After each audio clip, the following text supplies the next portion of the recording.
మహాకూటమి కేవలం ఈ ఒక్క ఆరోపణే కాకుండా ఇంకో రెండు ప్రధాన ఆరోపణలు చేస్తున్నారు. ఒకటి, ఇది కుటుంబ పాలన అయిపోయింది టీఆర్ఎస్ ప్రభుత్వం అన్నది. కుటుంబ పాలన ఇట్స్ ఏ బిగ్ జోక్ అండి. ఎట్లుందంటే తాటి చెట్టు కింద కూర్చొని నేను పాలు తాగుతున్నా అన్నట్టున్నది. ఎవరండి రాహుల్ గాంధీ గారు? రాహుల్ గాంధీ, సోనియా గాంధీ గారు, రాజీవ్ గాంధీ గారు, ఇందిరాగాంధీ గారు, నెహ్రూ గారు. వాళ్ళు ఒకటి. అది కరెక్ట్ సార్. అంటే వాళ్ళు చేశారని మేము కూడా చేసేది కరెక్ట్ అని అనలేము కదా. విమర్శించే ముందు గురువింద గింజ తన కింద నలుపు తెలియదట. ముందు నీ గురించి చూసుకో. చంద్రబాబు నాయుడు గారు ఎవరండి? చంద్రబాబు నాయుడు గారు ఉంటారు, లోకేష్ గారు ఉంటారు. ఇక్కడ ఇప్పుడు కూకట్పల్లిలో మళ్ళీ ఒక టికెట్ ఇచ్చారు సుహాసిని గారు. మరి వాళ్ళు ఎట్లా మాట్లాడాలండి? తర్వాత ఉత్తమ్ కుమార్ రెడ్డి గారు, వారి సతీమణి, వారి సమీప బంధువులు ఒకరు భువనగిరిలో ఉంటారు, ఇంకొకరు హుజూరాబాద్లో పోటీ చేశారు. ఉత్తమ్ కుమార్ రెడ్డి కుటుంబంలో 4 పోటీ చేస్తున్నారు.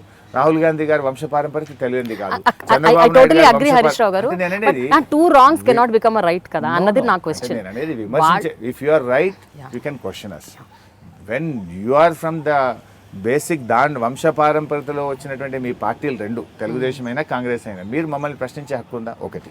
రెండు, మేము ఉద్యమాల నుంచి వచ్చాం. మీలాగా డైరెక్ట్గా రాజకీయాల నుంచి మేము వచ్చిన వాళ్ళం కాదు. మేము తెలంగాణ వస్తుంది, మేము అధికారంలోకి వస్తామని అనుకున్న వాళ్ళం కాదు. ఇవాళ తెలంగాణ కోసం పోరాడాలి, ప్రజల పక్షాన్ని నిలబడాలి, ఉద్యమాల్లో వచ్చి అరెస్ట్లు అయ్యి జైళ్ళలో పడ్డోళ్ళం మేము. జైళ్ళలో పడి ఉద్యమాల నుంచి వచ్చిన వాళ్ళం మేము. మీ దాంట్లో ఒక్కరన్నా జైళ్ళలో పడ్డారా? ఉద్యమాలు చేసిన రైళ్ళ తెలంగాణ కోసం మీరా మా గురించి మాట్లాడు?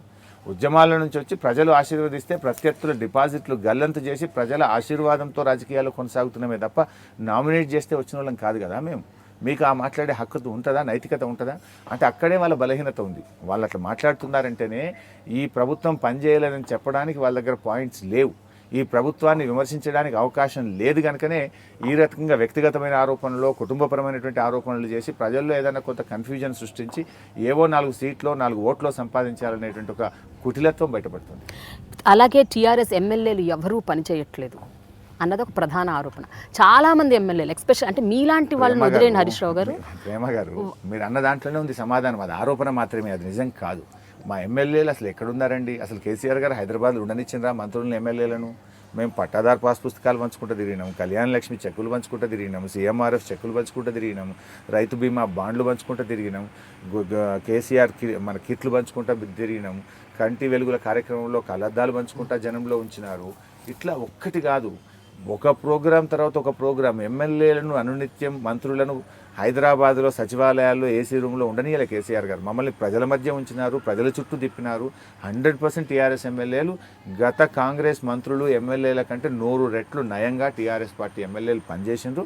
రేపు ఆ ఫలితాలు మీరే చూస్తారు. సో ఇదే ప్రధాన కారణమా సిట్టింగ్ ఎమ్మెల్యేలకే మళ్ళీ ఈసారి టికెట్లు ఇవ్వడం? ఎస్, అంతే కదా. మా వాళ్ళు పనిచేసినారనే నమ్మకం, కేసీఆర్ నాయకత్వాన్ని చూసి ప్రజలు ఓటేస్తారనేటువంటి విశ్వసనీయత. ఎందుకంటే విశ్వసనీయత కలిగిన నాయకుడు ప్రజలు సింపుల్ ఫైనల్గా ఆలోచించేది ఏంది?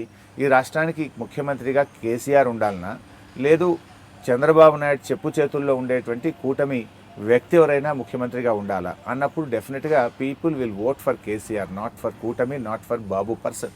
ఎందుకు అంటే కేసీఆర్ అంటే ఒక విశ్వసనీయత. తెలంగాణ వచ్చుడో కేసీఆర్ చచ్చుడో అని తెలంగాణ తెచ్చి చూపించిండు. రాదనుకున్న కరెంట్ ఇచ్చిండు, కాదనుకున్న మంచినీళ్ళు ఇచ్చిండు. ఇవాళ ఒక మంచి ఆత్మగౌరవాన్ని నిలబెట్టి దేశంలో ఒక ఉత్తమ ముఖ్యమంత్రిగా టైమ్స్ ఆఫ్ ఇండియా కావచ్చు, ఈరోజు ఎకనామిక్ టైమ్స్ కావచ్చు, అదేవిధంగా స్వామినాథన్ గారు లాంటి వాళ్ళు కానీ, కేంద్ర ప్రభుత్వం నుంచి కానీ అనేక సంస్థలు అవార్డులు, రివార్డులు ఈ రాష్ట్రానికి, ముఖ్యమంత్రి గారికి ప్రకటించి ఒక గొప్ప పేరును ఈ రాష్ట్ర ప్రజలకు తెచ్చిపెట్టారు కేసీఆర్ గారు. అందువల్ల డెఫినెట్గా people will look at KCR and they vote for KCR. డెఫినెట్గా కేసీఆర్ నాయకత్వాన్ని ప్రజలు కోరుకుంటారు. మరొక ప్రధానమైన విషయం ఏంటంటేనండి, బీజేపీని మీరు ఇంతకాలం సపోర్ట్ చేస్తూ వచ్చు, ఈ మధ్య మీరు బీజేపీకి వ్యతిరేకంగా ఉన్నారు. దానికి కారణం? ప్రేమ గారు, we never support BJP. BJP కేంద్రంలో అధికారంలో ఉంది కనుక కేంద్రంలో బీజేపీ ఉండని, ఇంకోరు ఉండని రాష్ట్ర ప్రభుత్వంగా కేంద్ర ప్రభుత్వ సహకారం తీసుకోవాల్సిందే, రాష్ట్ర ప్రయోజనాలు కాపాడాల్సిందే. మొదటి నుంచి మేము చెప్పేది ఒకటే, కాంగ్రెస్ బీజేపీ రెండిటికి కూడా సమాన దూరంలో టీఆర్ఎస్ పార్టీ ఉంటుంది. మేము కాంగ్రెస్కు దగ్గర కాదు, బీజేపీకి దగ్గర కాదు. ఇదో జోక్ అయిపోయింది. ఇప్పుడు మోడీ వచ్చి ఇది ఒకే తాన ముక్కలు, కాంగ్రెస్ టీఆర్ఎస్ ఒకటే అంటాడు. రాహుల్ గాంధీ వచ్చి మోడీ టీఆర్ఎస్ ఒకటే అంటాడు. ఈ అమిత్ షా వచ్చి ఎంఐఎం టీఆర్ఎస్ ఒకటే అంటాడు. మేము ఎవరితో ఒకటి కాదు, మా హైకమాండ్, మా ప్రజలు, మేము తెలంగాణ ప్రజలు టీఆర్ఎస్ పార్టీ ఒకటి తప్ప మేము అమిత్ షా గారికో, మోడీ గారికో, రాహుల్ గాంధీ గారికో, చంద్రబాబు నాయుడు గారికో, అసదుద్దీన్ ఓవైసీకో ఒకటి కాదు. మేము ఒకటి, తెలంగాణ ప్రజలు మేము ఒకటి తప్ప మీతో కాదు. బట్ మీరు డిమానిటైజేషన్ని, జిఎస్టీని, అంతకుముందు నో కాన్ఫిడెన్స్ మోషన్ని, ప్రజలకు- అలాగే వెంకయ్యనాయుడు గారి ఎన్నికని అన్నిటిని మీరు డైరెక్ట్ గా సపోర్ట్ చేశారు. మాకు ప్రత్యామ్నాయం లేదు అక్కడ. మాకు వేరే ఇంకో గొప్ప ప్రత్యామ్నాయం ఈ దేశంలో మాకు కనబడలేదు. రాష్ట్ర ప్రయోజనాలు కాపాడాలి, రాష్ట్రానికి కొన్ని నిధులు సాధించాలి. డెఫినెట్గా రాష్ట్ర ప్రయోజనాల కోసం అవుట్ సైడ్ సపోర్ట్ ఇచ్చిన తప్ప మేము చంద్రబాబు నాయుడు లెక్క ప్రభుత్వంలో కలవలే కదా. 4 ఏళ్ళు నువ్వు కలిస్తేవి, ఇప్పుడు బయటకు వచ్చి మళ్ళీ కాంగ్రెస్తో కలిస్తేవి. 4 ఏళ్ళు బీజేపీతో ఉన్నప్పుడు చంద్రబాబు రోజు కాంగ్రెస్ని తిట్టిండు. 4 ఏళ్ళు కాంగ్రెస్ బేకార్ కనబడ్డది. నీకు మోడీకి ఏదో చిన్న డీల్ కుదరకపోతే బయటకు వస్తేవి, ఇప్పుడు కాంగ్రెస్ ముద్దు కనబడితే మోడీ బ్యాడ్ కనబడితే. నీలాగా మేము రోజుకో మాట మాట్లాడలేదు కదా. మేము ఎప్పుడు ఒకే స్టాండ్లో ఉన్నాం. ఎక్కడైనా ఏదైనా అవసరం ఉంటే రాష్ట్ర ప్రయోజనాల కోసం అవుట్ సైడ్ సపోర్టే చేసినాం, రాష్ట్ర ప్రయోజనాలు కాపాడుకునే ప్రయత్నం చేసినాం. మీలాగా ప్రభుత్వంలో చేరలే, ప్రభుత్వంలోకి బయటకు రాలే. ప్రభుత్వంలో ఉంటే తిట్టుడు, బయటకు రాగానే మెచ్చుకున్నాడు. ఈ రకంగా పూటకో మాట మాట్లాడు మాత్రం కాదు. మీరు చూస్తున్నారు ఐ డ్రీమ్ న్యూస్ని. మీరు చూస్తున్నది ఐ డ్రీమ్ న్యూస్. అంటే కళలని నిజం చేస్తూ ప్రజలకి నిజాలని కళల ద్వారా తీసుకొచ్చే ఐ డ్రీమ్కి మై బెస్ట్ విషెస్. మీరు చూస్తున్నది ఐ డ్రీమ్ న్యూస్. మీరు చూస్తున్నారు I dream channel. For more videos, please subscribe iDream. మరిన్ని వీడియోల కోసం ఐ డ్రీమ్ని సబ్స్క్రైబ్ చేయండి. Please subscribe I dream. And I'm very much satisfied with the way interview went on.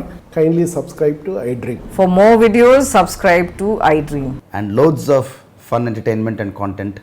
Do watch iDream.